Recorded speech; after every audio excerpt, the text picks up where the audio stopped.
Indiana Newsdesk is made possible in part by Smithville Fiber Internet, streaming TV, home security and automation in Southern Indiana. More information at smithville.com. Maller Grodner Attorneys, providing legal services to clients and the community. Understanding, expertise, results. Bloomington and Indianapolis. lawmg.com.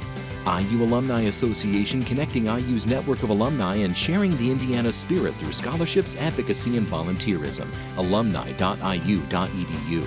IU Center for Rural Engagement, extending IU Bloomington resources to improve Hoosier lives in partnership with communities and organizations. rural.indiana.edu. And by WTIU members. Thank you.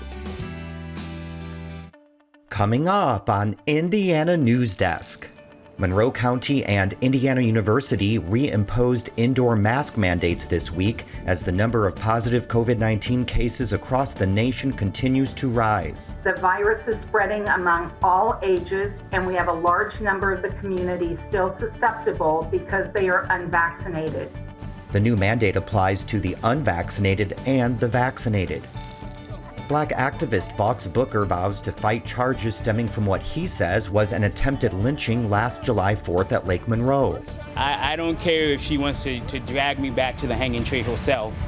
I am not going to back down from this. 2 white men have already been charged in the incident. And we check in on the IU football team, which officially opened camp today with high expectations for the upcoming season. Those stories, plus the latest news headlines, right now on Indiana Newsdesk.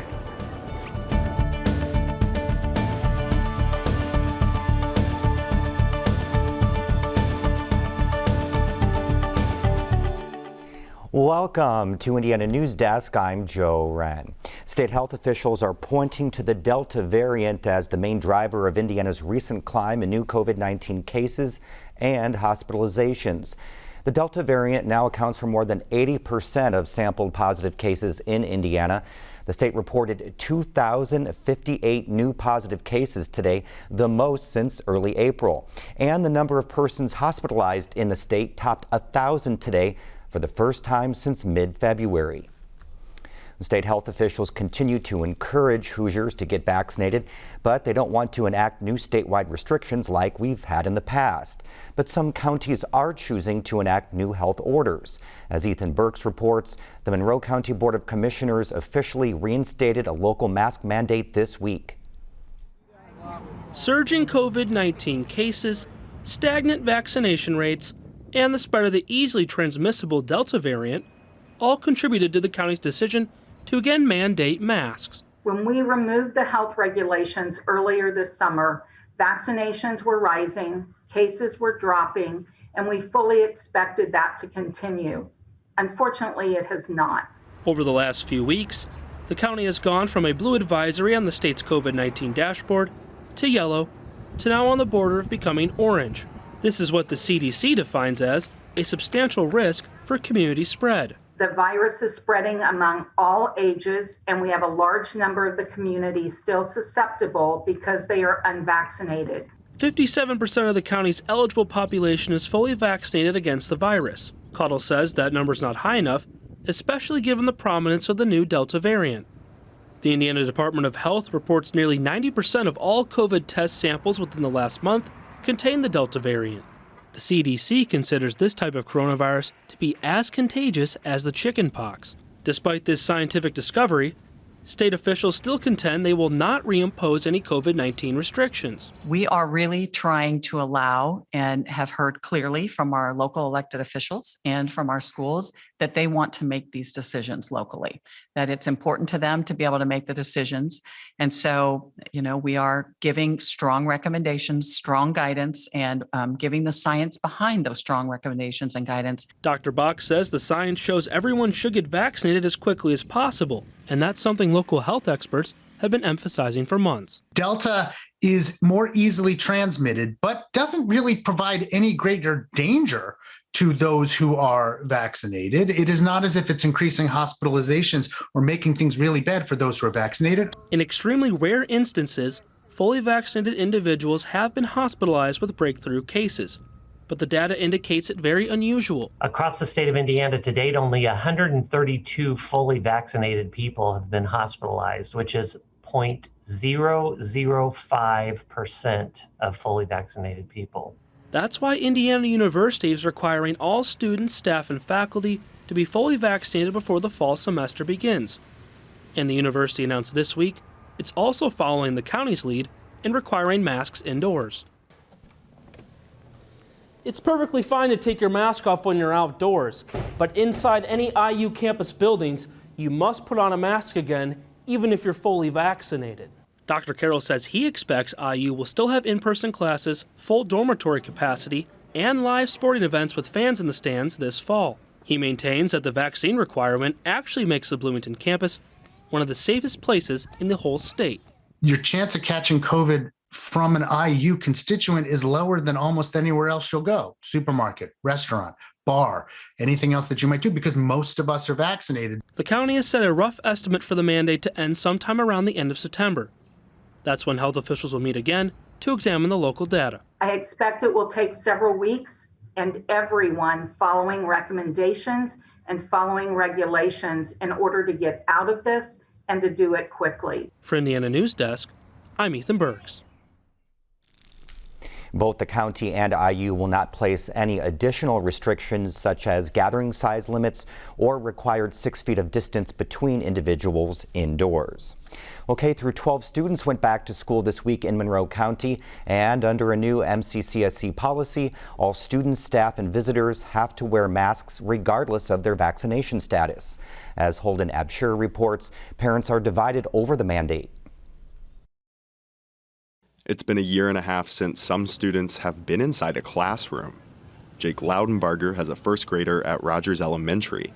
He was hoping things would be completely back to normal this year.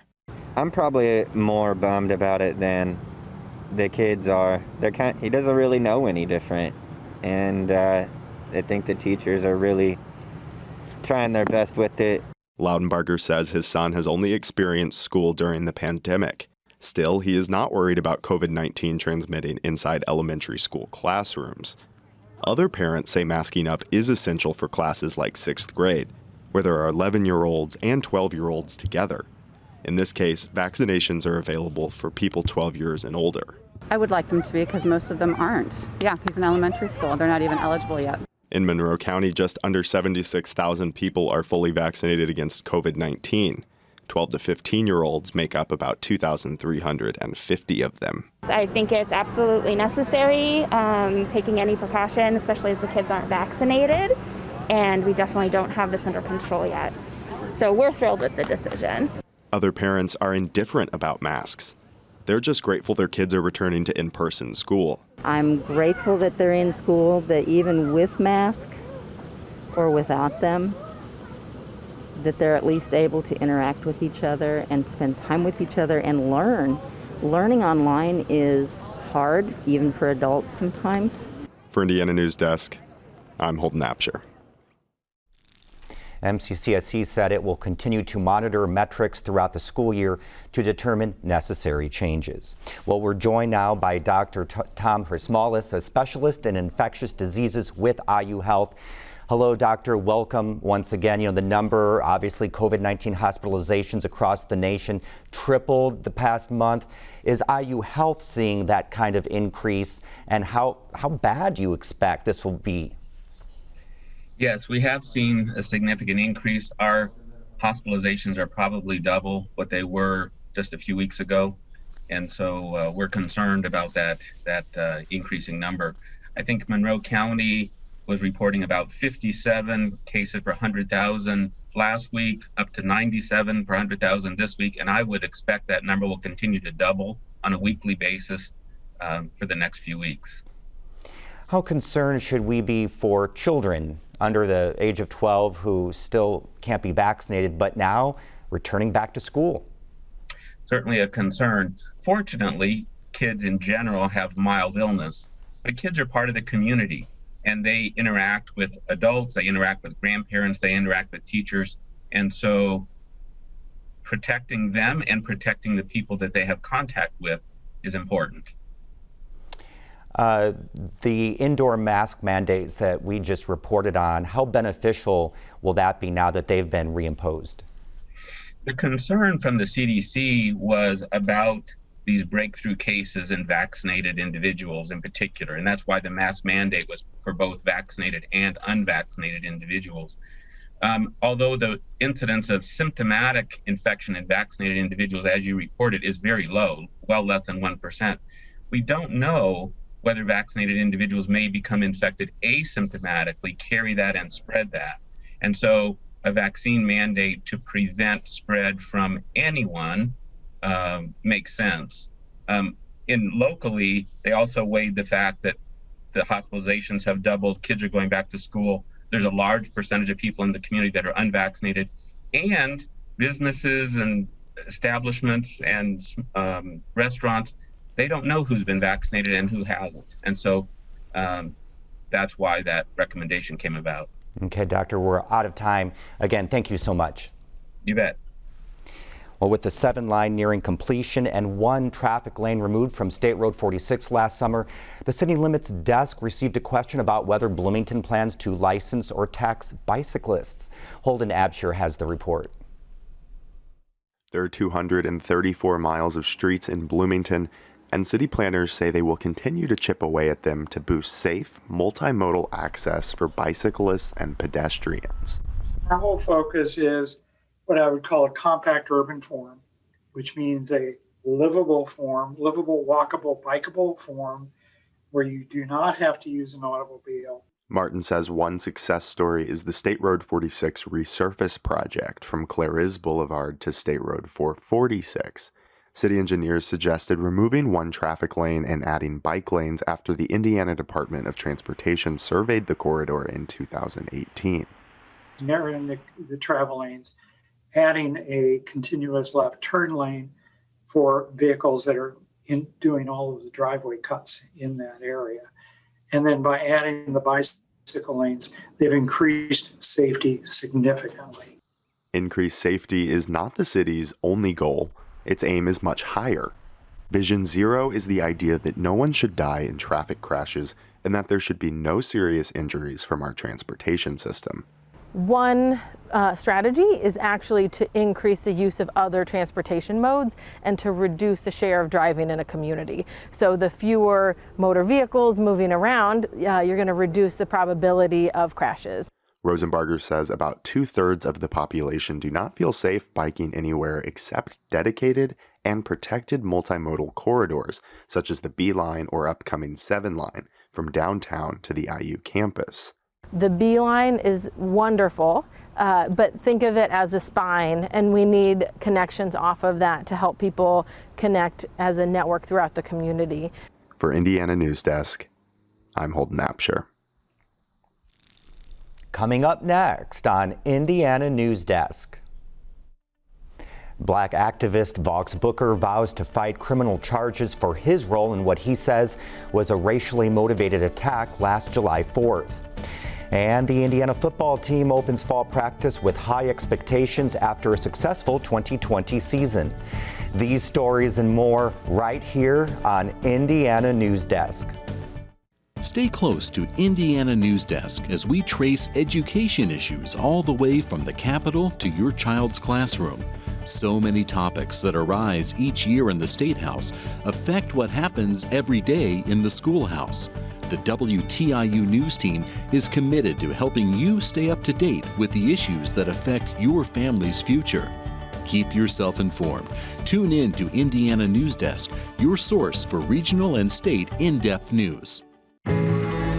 Wake up. Wake up to the world. To the marvels. The mayhem. The music. Wake up to the wows. The woes. The wonder. Wake up to the commotion. To the beauty. To the humanity. To the hope. Wake up every morning. Fully awake. NPR Morning Edition. Tune in to your local station or download the NPR app. Welcome back to Indiana Newsdesk. We turn now to Ethan Burks, who's in the newsroom for the latest headlines. Hello, Ethan.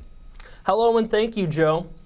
We start with Bloomington Annexation. The City Council plans to continue taking public comment on the proposal at its meeting next week. But this week, more than 200 people attended a Zoom meeting, most of which were against the annexation proposal. Bloomington's mayor wants to annex more than 9,000 acres and 14,300 people into city limits by 2024. Andrew Briggs lives in proposed annexation area 1A in the Fieldstone neighborhood and says the annexation process is taxation without representation. I think you ought to make a referendum on next year's midterm election. I appreciate the concern of the woman who'd like to get public transportation to her neighborhood. That's a viable thing. But to force this thing down people's throat, a resistant taxpayer's throat, is really, it's not a thing of integrity. Mark Figg, though, says higher annexation taxes are better than increases in staggering housing prices. The county commissioners and their anti-development voting and anti-development appointed plan commission president have failed to recognize the problem or do anything about it. The county development ordinance is ancient. Monroe County Commissioner Penny Githens asked city council members to consider how much the local income tax rate will go up to those already living in city limits to fund the additional services. The city will need to bond for approximately $24 million to pay for some of the costs of annexation. Will my taxes increase to pay for this bond? The council will reconvene the public hearing next Wednesday at 6 p.m. Council will also begin to discuss amendments to the annexation ordinances. Annexation areas could change after City Council votes on the boundaries for any of the 8 areas during proceedings in September. The 8 students suing Indiana University have asked the U.S. Supreme Court to prevent IU from enforcing its COVID vaccination mandate while their appeal is pending. A federal appeals court ruled earlier this week that IU can proceed with its plan to require students and employees to get their vaccine for the virus. It's the highest court decision regarding college immunization mandates. The Chicago-based appeals court upheld an Indiana district court judge's ruling that found the university was, quote, acting reasonably in pursuing public health and safety for its campus communities. The students claimed the mandate would violate their constitutional rights by forcing them to receive unwanted medical treatment. U.S. Senators Todd Young and Mike Braun of Indiana are asking the U.S. Supreme Court to overturn its long-standing precedent that legalizes abortion nationwide. The Hoosier lawmakers joined the vast majority of their Republican colleagues in Congress on a brief in a case that threatens people's access to abortions. A Mississippi state law bans abortions after 6 weeks. Such laws have typically been struck down, but the conservative Supreme Court decision to take on the case has led many to believe a full overturn of the landmark 1973 Roe v. Wade case is possible. They recognize this is going to really excite their base. I think they also recognize that it's really going to excite the progressive base, but they understand their base is bigger than the progressive base. There's limited public polling on abortion in Indiana, but what polls there are suggest Hoosiers are split close to even on whether abortion should be legal in most cases. Monroe County is among the 84 Indiana counties eligible for the government's extension of the eviction moratorium, which was set to expire August 1st. This is the 3rd extension of the program since it became a thing in March 2020. It will keep tenants who can't pay their rent safe from eviction for at least 3 months. However, Monroe Small Claims Court Judge Catherine Stafford says the moratorium could be lifted sooner. If we fail to be at substantial or high rates of transmission for a period of 14 consecutive days, then we're no longer subject to the moratorium, and a landlord could evict someone even if they had a valid CDC declaration. Because of a new mandatory eviction diversion program put in place by the county, landlords would have to give tenants at least 20 days notice before filing an eviction. And that's all the time we have for headlines. Back to you, Joe. All right, thanks, Ethan. Well, attorneys for Black activist Vaughx Booker say they'll challenge charges filed against their client last week stemming from a fight last summer at Lake Monroe. Pat Bean has this report. It's been more than a year since activist Vaughx Booker claimed a group of white men jumped him and threatened to hang him while he was at Lake Monroe celebrating the 4th of July. But last Friday, Special Prosecutor Sonia Learkamp charged Booker with misdemeanor trespassing and felony battery for his part in the incident. Monday, Booker, his legal team, and representatives spoke at a news conference outside the Monroe County Courthouse. Once again, there's nothing more American than charging a black man in his own attempted lynching. 2 white men involved in the incident, Sean Purdy and Jerry Cox, were charged with felony criminal confinement and battery last summer after an investigation by the Department of Natural Resources, which has jurisdiction at the lake. The DNR also recommended charges against Booker, but the local prosecutor declined to charge him in the incident. Lawyers for the 2 parties have been meeting for the past several months to try to resolve the issue through restorative justice. When that failed, Learcamp brought charges against Booker. But for Booker being black, no one would have suggested that he was the criminal. This is systemic racism in action. If the black man won't go along with letting the white assailants off the hook, he will be punished. Booker says he would have had to agree to a confidentiality agreement to not pursue charges against Purdy and Cox and to hold a joint press conference publicly forgiving the 2. David Hennessy, the attorney representing Purdy and Cox, declined to comment on the charges against Booker, but spoke last summer about the incident. His clients maintain that Booker was the instigator. They say they escorted Booker and his friends off their private property, and things were cordial. Hours later, Mr. Booker comes back. He tells the media to smooth things over. There was nothing to smooth over. But he comes and he asserts and claims to be a county commissioner and says he's going to find these people. He declares he's going to ruin their lives. It was after that, they say, when Booker's friends started filming the cell phone video that's now been viewed more than 8 million times. That's when, allegedly, finger-pointing, shoving, and punches being thrown occurred, and Booker ended up restrained against a tree. Mr. Booker says he survived this near lynching, yet he stays to videotape people as he race baits them, Whitey. And then he gets one of them to say some racially insensitive stuff. Booker says he was trying to join friends on the beach near the Cutright boat ramp just off the causeway over Lake Monroe. He doesn't deny that he crossed private land to access the beach, nor does he deny punching Purdy. But he maintains he tried to de-escalate the situation. When I walked away, my responsibility was done. It was his decision, it was his friend's decision to run me down and beat me like an animal. Booker no longer lives in Bloomington, but says he is still living with the incident. I had just moved to a new city. I was looking forward to starting a new job, to moving forward with my life, and I'm dragged back into this moment.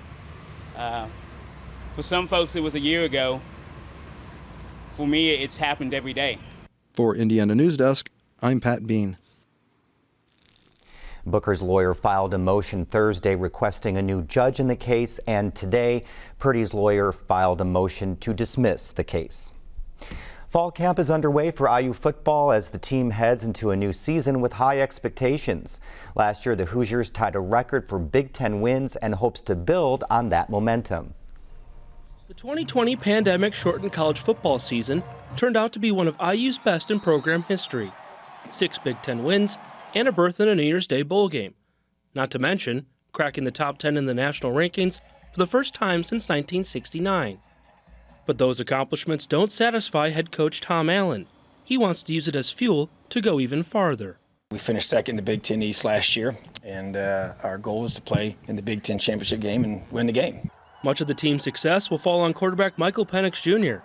The left-handed gunslinger has already been named to several preseason All-American watch lists, despite tearing his ACL last November in the game against Maryland.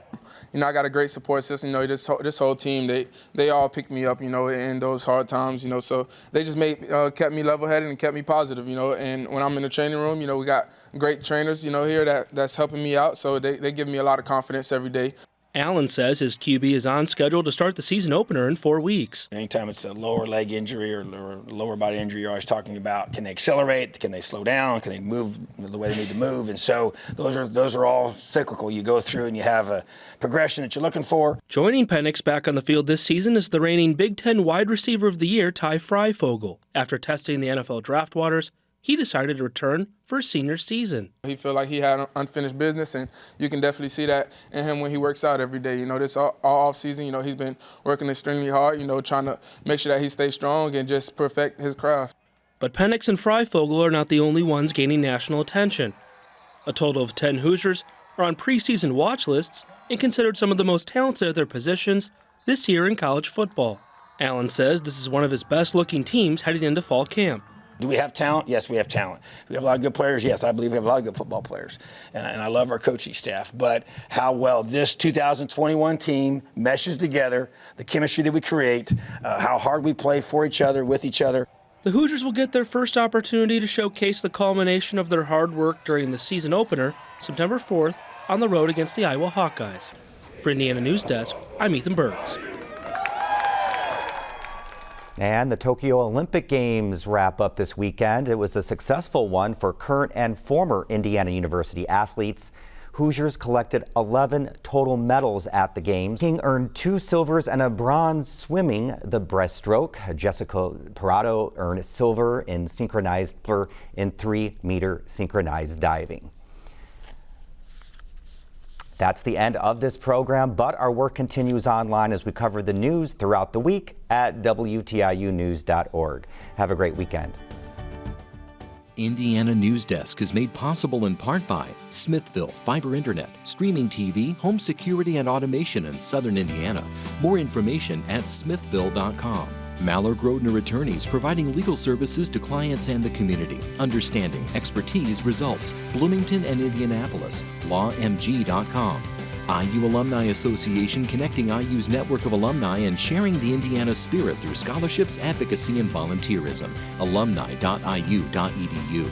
IU Center for Rural Engagement, extending IU Bloomington resources to improve Hoosier lives in partnership with communities and organizations. Rural.indiana.edu. And by WTIU members. Thank you.